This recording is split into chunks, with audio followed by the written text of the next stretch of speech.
Well, what I've been seeing is it's an environment, it's the recruitment environment is the toughest that I've ever worked in. People are placing job ads with IDPE, or if it's a charity, with specific job boards. And to be honest, a lot of them are not getting a single application.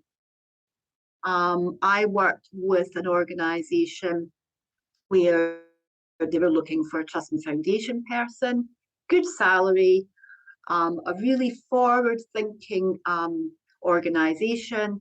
And as I say, they did not get one person. So in actual fact, I took on the job. They actually asked me to put an advert in The Guardian. I said that I didn't think that it was going to be helpful, but they said, please, we'll pay for it. So we did, and I did not get one person responding from that advert. I basically had to reach out in my connections, and at the end of the day, we had 4 people who were all appointable. But I had to work so hard to get that result. Welcome to the Independent School Podcast.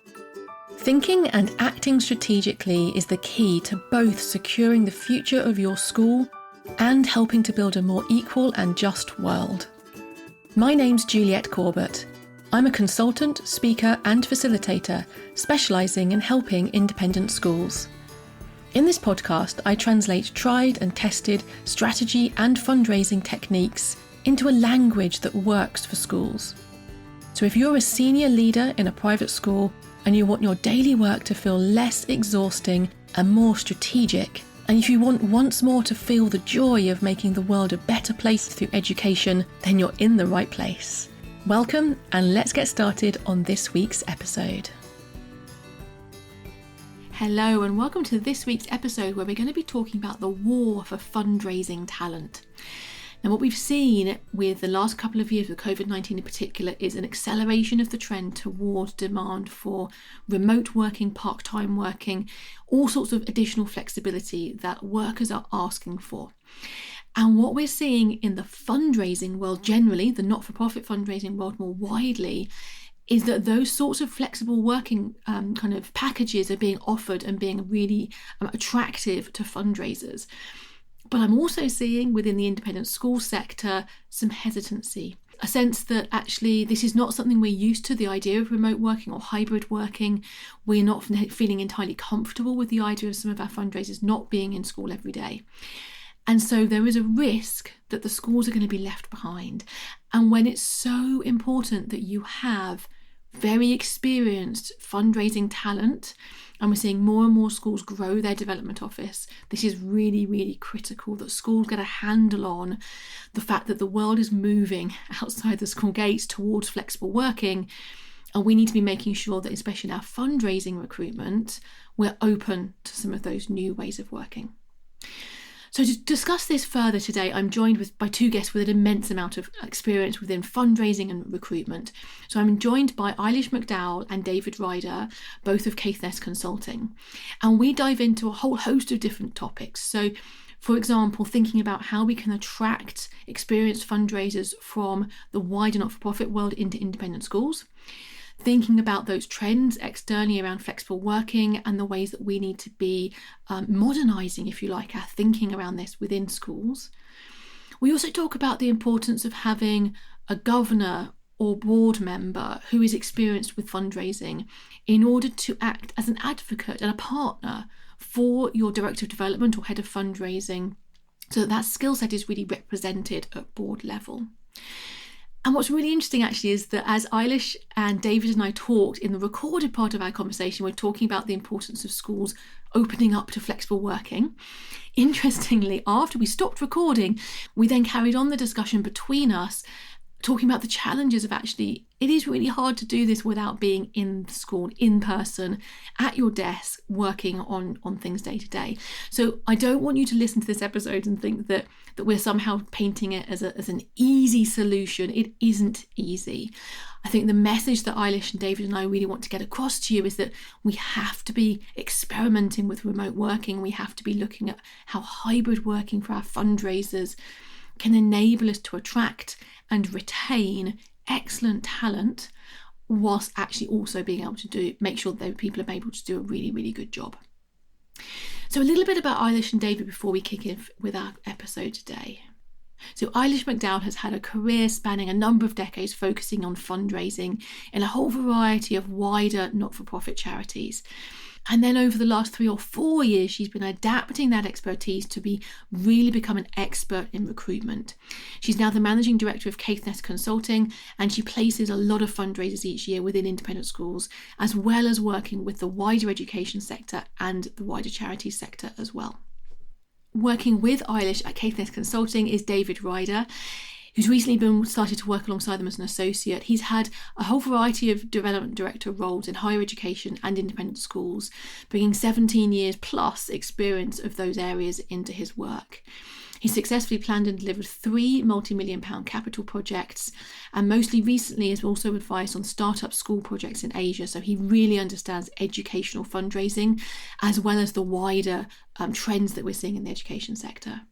David spends quite a lot of his time actually mentoring some new to education appointments, so fundraisers coming in from the wider not-for-profit sector, helping them through those early days and working out what their organisation wants, the changes it seeks to make, and the stories it's going to be telling. So many people have told me that this podcast helps them, which is great because helping people is why I create these weekly episodes. And I also hear from lots of people who need a bit more support. For those schools, I facilitate strategy away days for governors and leadership teams. I guide heads and chairs of governors through the creation and implementation of new strategic plans. And I lead regular one-to-one strategy advice calls with heads and directors of development. And the best part of my job is hearing from the people I work with that they're clearer about what to prioritise day to day. They're better able to lead change in their schools, and they feel happier and more confident that they're making good strategic decisions. So anytime that you feel like you need a bit of extra help, just drop me a message so we can chat. You'll find my contact details at www.consultjuliet.co.uk. So without any further ado, let's dive into my conversation with Eilish McDowell and David Ryder. So Eilish and David, welcome to the Independent School Podcast. It is fantastic to have you with us here today. Oh, good to be with you, Juliet. Likewise. Good morning. Good morning.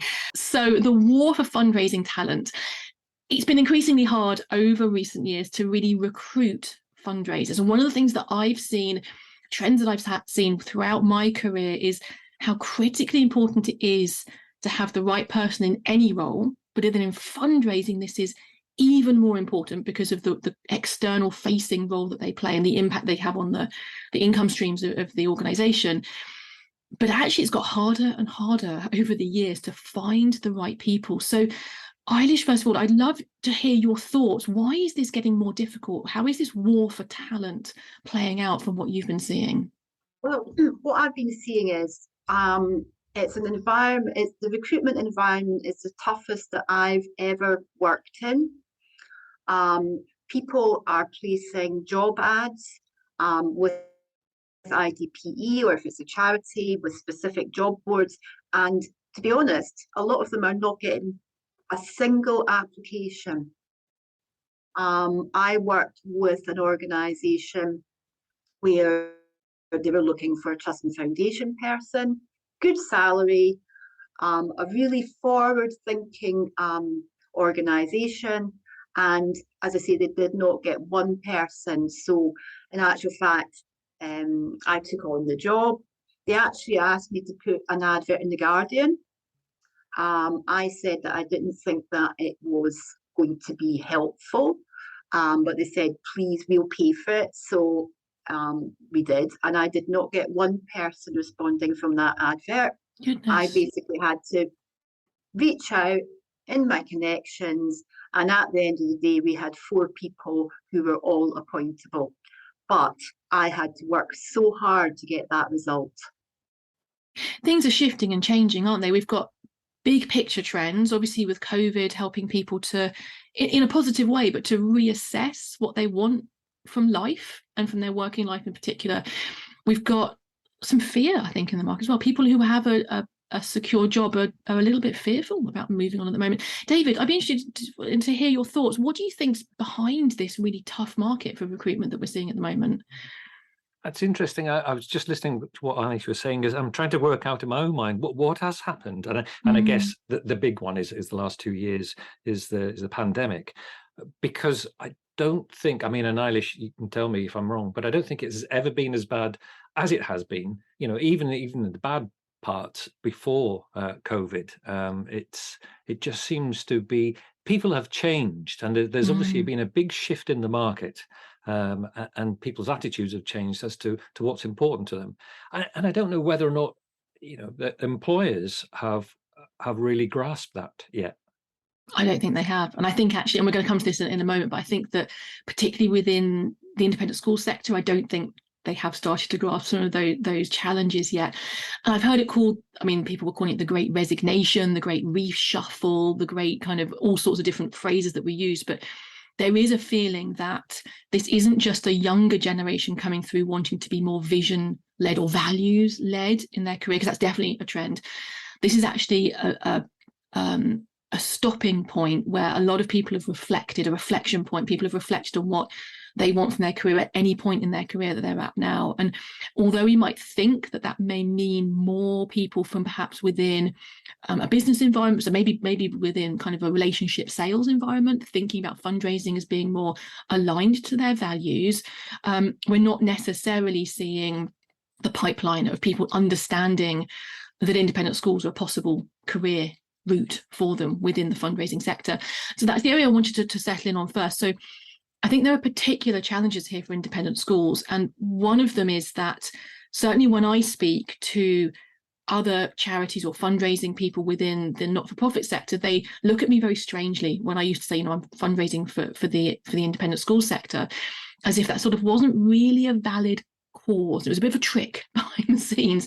There's a skepticism around this. And I think that putting that case for support across not just for your potential donors, but for your potential staff as well, your potential fundraisers, is an extra barrier that the independent school sector is finding. Eilish, what are you seeing in this area? Are people having to work harder to persuade charities, fundraisers to move into the independent school sector? Yes, a lot of them don't understand. What I have found is if a major part of the role is to fund bursaries, that is much more understandable because they get the whole point of social mobility through education. But I think quite often when it comes to a capital appeal, that's a bit different because they think, well, why do you need a new sports facility? You've got fees coming in. Obviously, the alumni that have been there, that's not going to be a benefit to them. So they're happy to perhaps put money into bursaries, but they would say perhaps with one client I had, it was definitely to put out an appeal for a sports hall, and they just did not get that. Whereas in terms of their bursary, they had a phase one of their bursaries, their foundationers, and they exceeded their first phase goal even during COVID. So it's where you kind of take what you're actually fundraising for, I think. And at the end of the day, in terms of facilities, it's really only the parents that are there at the moment that could see how it would be beneficial for their children. So I think there's a lot of work to be done, I think, about the case for support. Certainly when I'm helping schools to develop a case for support for a capital campaign, it's harder. It doesn't mean it's impossible, but it's harder to find that transformatory impact on people and on communities beyond the school. David, do you have thoughts and kind of experiences in this area as well about translating that case for support into a recruitment phase? Yeah, absolutely. But if I can just go back a phase or stage, I think this connects exactly with your previous question, is that you've got a lot of schools who are still looking for traditional fundraising for a capital appeal, but haven't got the ability to relate that to a wider appeal. So they say, I need a new hockey pitch because they need a new hockey pitch. Whereas somebody who's interested in fundraising probably wants to benefit other things than just the hockey pitch itself. And actually, if the school were to step back, and this is something, some of the work that Eilish and I have been doing, is you actually step back and you think, well, who else could actually be involved within this? What other community benefits could there be out with the school itself? Within sort of the parental body, within the pupil body, within the wider community. Can you create a case for support? And that's where I think us as experienced fundraisers can do that. But if you are brand new in the door, you would struggle to be able to translate those. So immediately you see a job which might look appealing, but as somebody who's recruiting into that job, you might say, well, I don't know how then to create this broader appeal, particularly if you've got a strong body of senior leadership team or governors at the same time. So it's almost a vicious circle, that because you can't create a good case for support or an appealing case for support, you then can't also then recruit the staff in that you need in order to support that. So it's a little bit of a chicken and egg. I was just about to say exactly that. It is, isn't it? Because actually you're right that the talent that you need to create a compelling case for support is one of the reasons why you need a really good fundraiser to come in. Yeah. But if you need it before you found that good fundraiser, that's a real challenge to do that without a skill set that's necessarily aligned to communications, fundraising, and kind of side of things. So and then the other thing is getting people from the charity sector to then really flourish in the independent school sector. And David, I think you've been mentoring some people that are making that transition from not-for-profit charities world into the independent school sector, and that's quite a leap, isn't it? It is, and again, that's the problem is that these are all good people. These are great people who understand how to fundraise and how to support that whole process. But sometimes they just don't get why an independent school, and as we talked about before, if there are fee income coming in, why do you need to do something else? Why? And as Eilish says, it's quite easy when it becomes sort of a broader bursarial support if you're looking at that side of it and widening access. But when it comes down to then specifics, and that's where we've been able to help people go through that journey so that at least they get through the first couple of months barriers and go, okay, now I do see why we're doing this. And I can connect why a hockey pitch might be available to the local community, and we can bus kids in from the local schools, and actually we can help. And that's where we've been able to build the story and help them through that transition, that first transition coming from a charity. But it's those people who are brave enough to actually say, yes, there is an opportunity that's in an independent school. That's the bit that we're still struggling to get hold of, that audience. Yeah, absolutely. And I think that as people are shifting towards not just bursaries, but also school partnerships, fundraising projects, it starts to create an easier narrative that you can see, okay, so then you've got a school partnership with some state schools involved.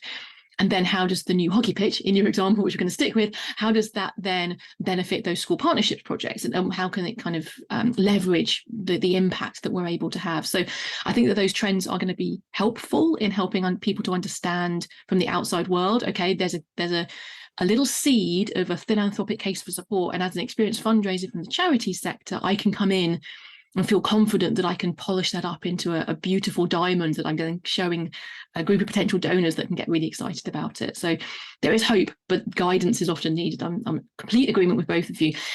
The other area that I think we touched on earlier, which is causing this challenge in the recruitment of fundraisers for schools, is the changing expectations around flexible working. Now, this obviously started well before COVID, but COVID put it front and center. There's the remote working element, there's the part-time, there's the flexible hours, all of these trends that we're seeing. And I'm seeing schools being pretty slow, I'm completely honest, in understanding the impact that this is going to have on their ability to recruit.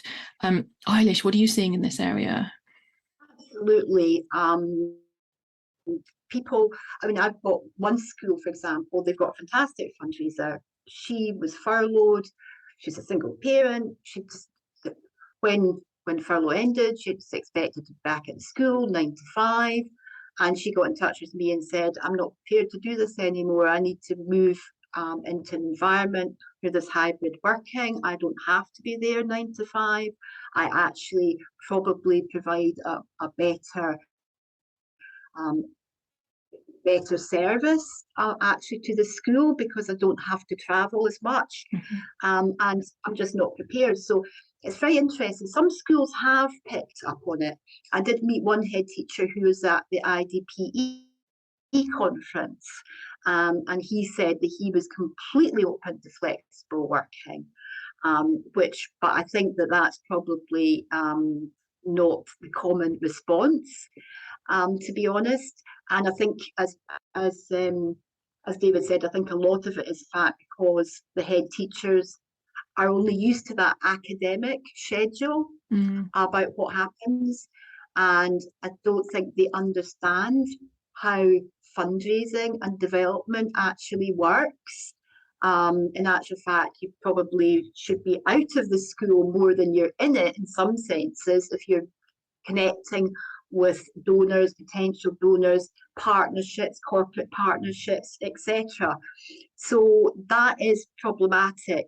And I think obviously what you'd highlighted in your post yesterday about hybrid working, I think is one of the big, it's the hot potato.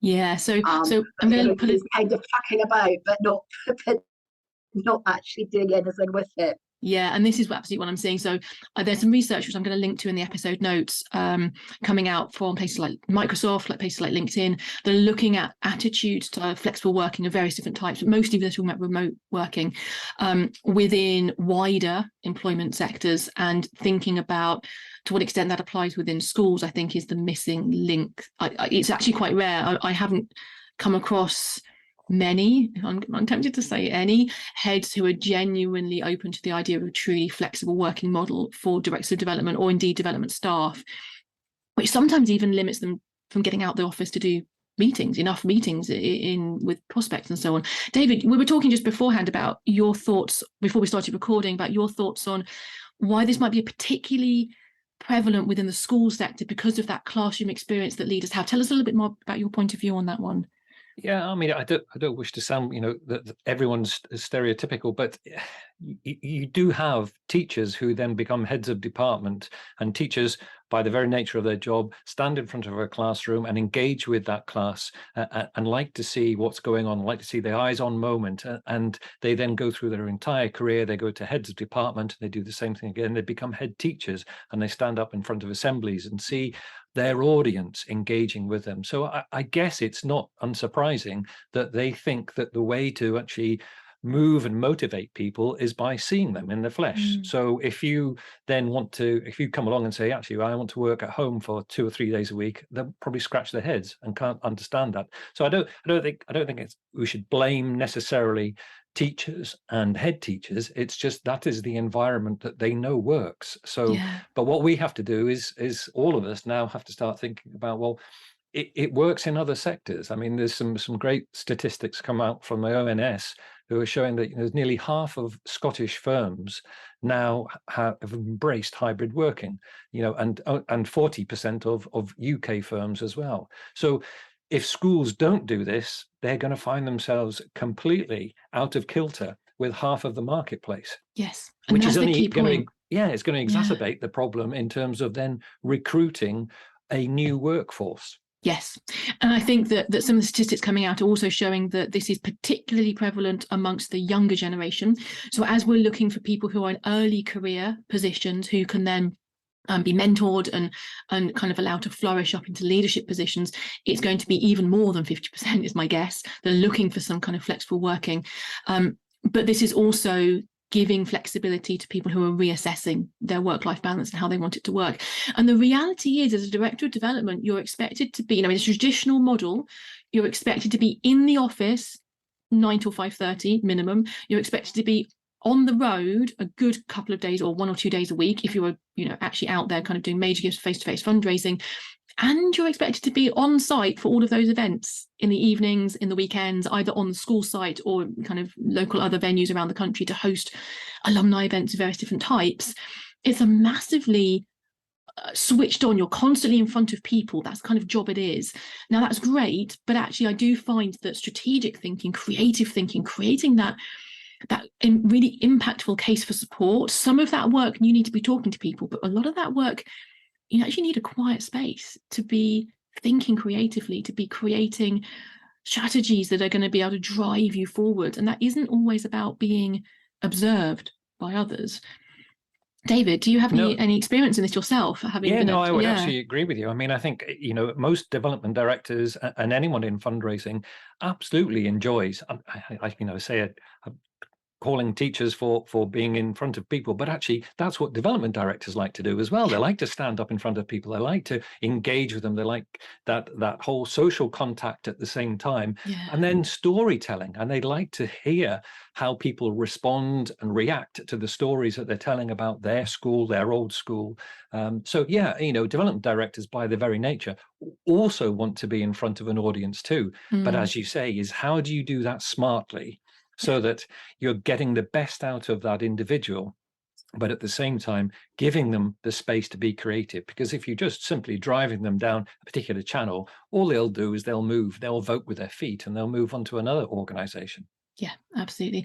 Eilish, are you seeing people starting to do that? I mean, you mentioned one story there about someone looking for a more flexible role, but do you think this is something you're going to see more and more? Oh, I totally think so. I mean, everybody that I speak to, one of the first questions is there flexible working with this role? And if there's not, it's like, no, I'm not interested. Yeah. So very interesting.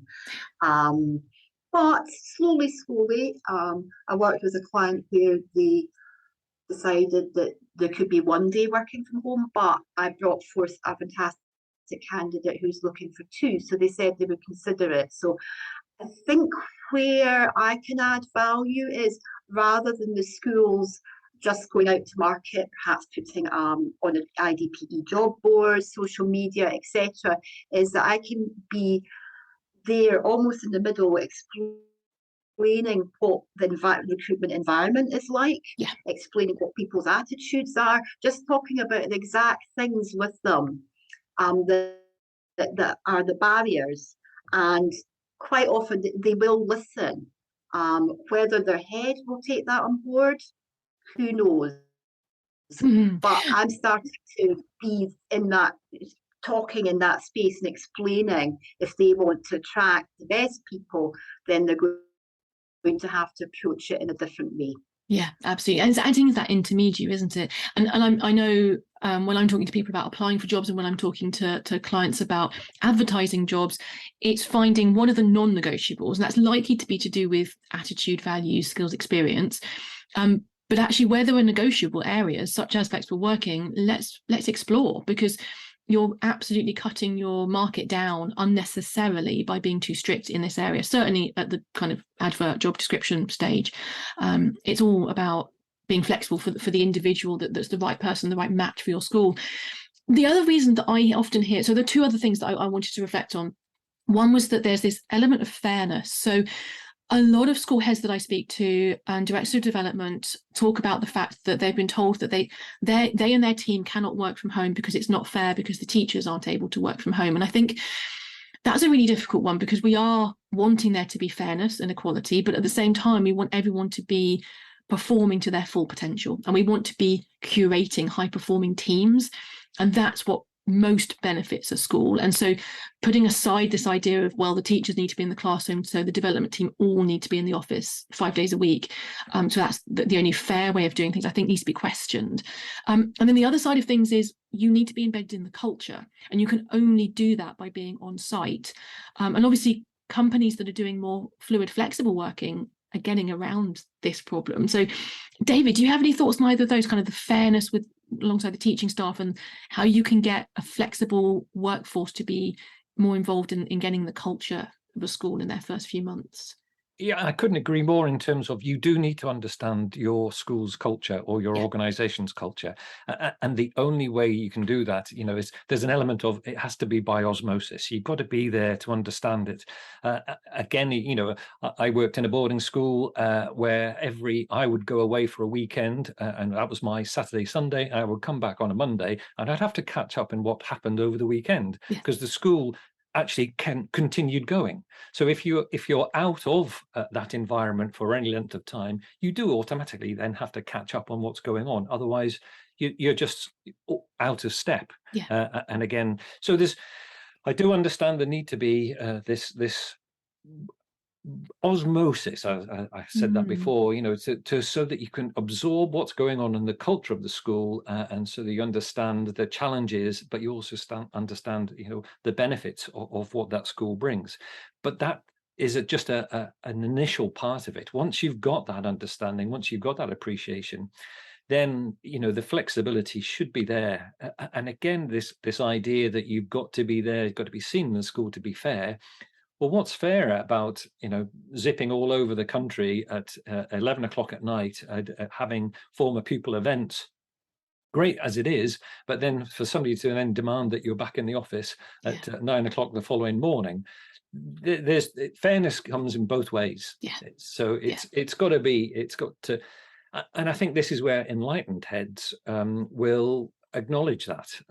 But the trouble is they're not doing it quickly enough.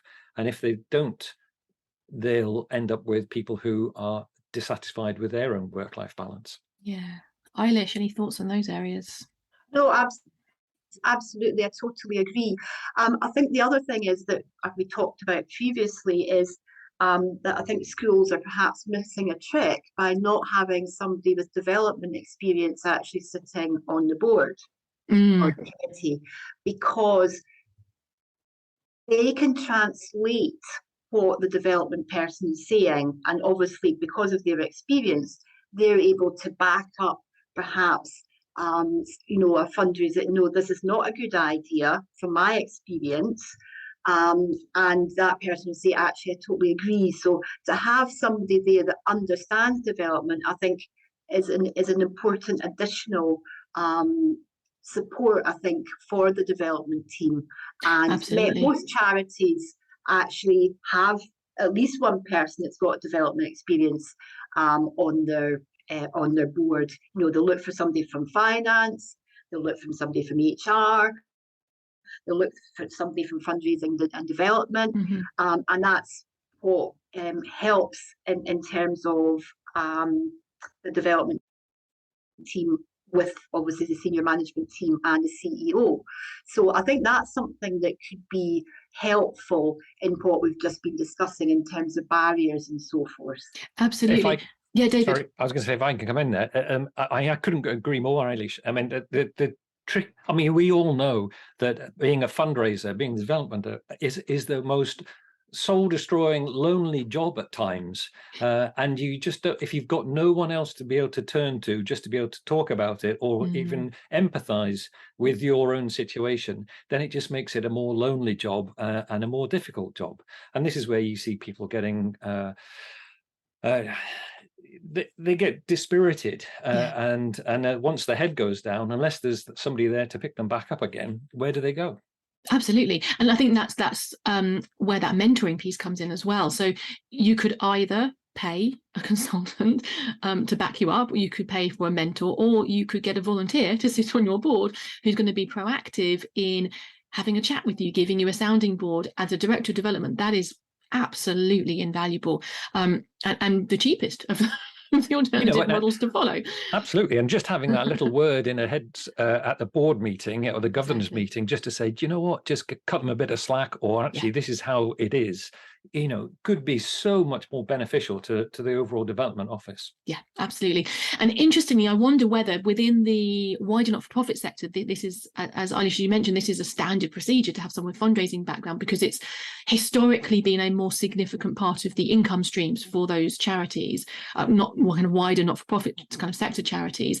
Whereas within schools, the fundraising income stream is increasingly important, but that's a relatively new thing compared to the way that governors, kind of boards of governors, boards of trustees have been set up over many generations beforehand. We have to move with the times here. This is really important. There are a couple of things that sometimes go wrong. One of them is sometimes where I've seen somebody from a wider fundraising, not educational fundraising experience come in, which is fine, but then try to apply what they've seen work within a hospice environment or within a kind of a medical research charities environment work. They try to apply that within the education sector in not fully understanding that, okay, there's some useful crossover, but you can't just take a model from a hospice and apply it within a school and expect it to work. It's a different set of community issues, different case for support. And so sometimes you have to make sure that the person you've got on the board understands that actually their experience is very relevant, but they're not necessarily going to have all the answers themselves either. So I agree with you, Juliet. I think one thing that I have seen is as well, it's not even so much, this is more of a sort of charity-based observation, but I remember one of the charities I used to work for, they had somebody on the board who came from a children's hospital charity. Now, some of the suggestions they were making obviously had done so well in their background, but in terms of what they were suggesting, it was just not the right thing because it wasn't the right audience. You wouldn't get, whereas in a children's hospital, you can imagine the sort of events that they were able to do and their expectations around income. So, that can be a challenge as well, where they're applying their experience of working at an Apple, if you like, and then trying to translate it into a peer, where there's just not going to be the same traction in terms of who they're going to have as donors. Yeah, I couldn't agree more. And sometimes it's actually a negative thing to have somebody who's unable to see the way to translate that into educational fundraising is actually more harmful than not having anybody on the board of governors with fundraising experience. So it's finding the right person. I think that brings us neatly round to the whole thing, which is finding the right person is the key to winning that war for fundraising talent. And you have to be adapting with the times. So Eilish first, do you have any kind of final thoughts for people as they're thinking about their next steps in this kind of brave new world of fundraising talent spotting? What is it that people need to be thinking about most? What should be top of people's agenda? Very much what we talked about is, feeling very passionate about the cause. And that's where we come back to the potential problematic independent school environment, because I think most fundraisers would say that they wouldn't want to work in an organisation if they didn't understand their values, their ethos, what they were striving for. But I think with what we're talking about in terms of bursaries and so forth, that is one where fundraisers from outside the sector can totally see how it can be transformational. Because at the end of the day, it's people, you're fundraising for people, not for the hockey field or etc. So I think a lot of people are really looking at the value proposition, what's right for them, and what they're willing to give up in terms of working remotely or whatever, and what they're not willing to give up. And as I say, that is becoming probably one of the first things that anybody that I'm speaking to about a role asks. It's not even so much about salary. Yes, that's there as well. But really the first question is there remote working? Yeah. Or at least part of the time, hybrid. Yeah. Yeah. David, final thoughts for people? It's just as we've been talking for the last few while that it did strike me a comment that you made earlier. Why is it that when people are now reassessing their own sort of values and they're looking at the sort of the 9-to-5 job in whatever sector they're in, why are they not looking at educational fundraising or the charitable fundraising? We are going through this great resignation period or upheaval. What is it that we, and maybe Eilish and I have to go away and think about this. What is it that we're not doing right to attract those people? Is it because we're still fishing in the same or that traditional pool? Should we be thinking about moving out and finding people with skills that they can, transferable skills that they can move into this sector? We had a huge problem with university recruitment about 15-16 years ago. Maybe we have to go out and start looking more at traditional or different marketplaces to try and find the new breed of fundraisers. Yeah, absolutely. You would know about that, David, because obviously you came you got your first role basically from a transferable skill point of view, didn't you? I did, yes. So I have a background in financial services, and I got to that great resignation point well beyond the current trend. It could have done with a midlife crisis, I suspect. But but again, we've got to try and grab these people who have got great skills, great talents, and then just tell them our story. Yeah. And so my final thoughts is that kind of look around you and see the pace of change of what's happening outside the school sector. And that is to do with the technology, to do with hybrid working, to do with flexible working hours, and also to do with the fact that people are increasingly looking for purpose and meaning. And the research is showing this isn't just me kind of mapping my own journey onto others. The research showing people are increasingly looking for purpose and meaning within their careers. And this isn't just going to come and go. This is going to be here for good, because we're seeing the Gen Z group and the Gen X group doing this even more than the current senior leadership level. So this is something where schools who are fast to change and be forward-looking and flexible around all of this have a real opportunity, as you said, David, to find those people who have the right value set, the right skill set, but maybe not exactly the right experience yet, and entice them into becoming the next fundraising leaders for the school sector. Eilish and David, thank you so much for your time today. It's been really interesting to talk around these topics, and I think none of this is going away. This is something that's here with us to stay. And thank you very much for your time today. Thank you. Thanks for listening to the Independent School Podcast, the podcast that helps senior leaders in private schools to think and act more strategically, both because they want to secure the future of their school and because they want to help build a more equal and just world. You can listen in everywhere that podcasts are available. And if you want to catch up on previous episodes or follow any of the links that I've mentioned today, just head over to www.consultjuliet.co.uk/podcast.